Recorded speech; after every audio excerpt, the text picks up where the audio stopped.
Before the Indian Army can think about leaving Bangladesh, 93,000 Pakistani prisoners of war will have to be transported to India. 25,000 of them are here in the Dhaka cantonment getting ready to leave, guarded from possible Bengali vengeance by the men with whom less than a fortnight ago they were at war.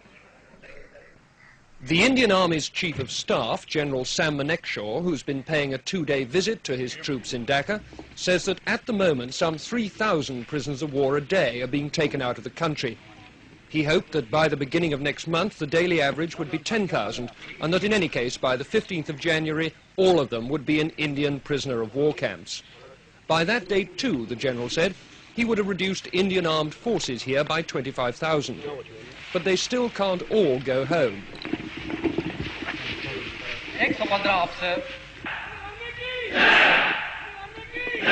For one thing, they're the only agency in the area capable of seeing that the 10 million Bengali refugees now in India get safely back to Bangladesh.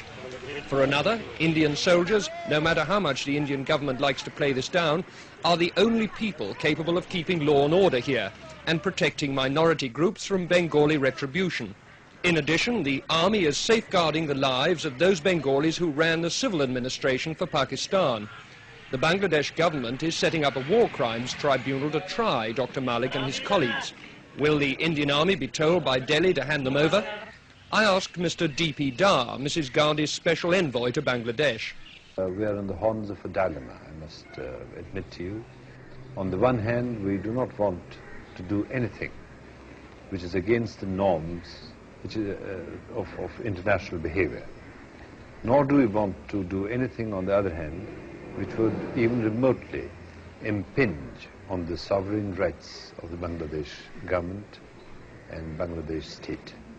What does that mean in practice? Are you going to hand people over to a war crimes tribunal or not? That means, for the time being, that the position is being legally examined. As any victorious army would be, Indian armed forces are now deeply involved for the foreseeable future in the way this new country is going to develop. Richard Lindy, News at 10, Dhaka. The train is on its way to the river port of Narayanganj, a dozen miles away. The operation began long before dawn. At the cantonment siding, Brigadier H.S. Clare supervised the loading of the train. Like all Indian commanders, he'll be glad when these POWs have all been safely moved across the border. Here they're a potentially dangerous cause of friction with the local population. The train was well guarded by Indian soldiers in case of any hostile demonstration by Bengalis. What's the attitude of these people on this train? Are they glad to go or what? Well, they're happy to get away from here, certainly. I'm quite sure that they won't have any hostile attitude when they go to India. Whereas in this place they can't get out at all. Are you worried about any demonstrations on the way to the boat? No, I'm not, because I think we're taking sufficient precautions to make sure that nothing happens. At Narayanganj, a Pakistani naval commander organized the embarkation. All commanders of this group, report to me immediately here. Apart from their military kit, the men took nothing with them but food and cooking equipment.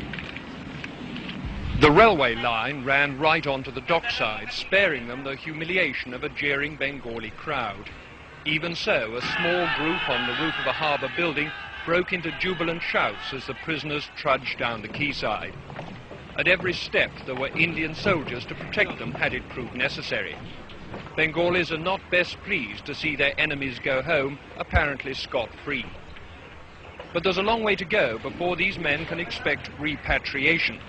First, the 36-hour boat trip through the river system to Khulna, then a long journey across the border into West Bengal by train, and on to the prisoner of war camps on the Ranchi Plateau in Bihar. With the men go their families and the civilian employees of the Pakistan Army. But there's no indication yet that other West Pakistani civilians, like the police chief or even the staff of Pakistan International Airways, are going to be moved. For the moment, the emphasis is on getting the soldiers out before their presence here causes trouble. And because many are still being brought into Dhaka from outlying areas, there are now 33,000 people to be shipped down the river.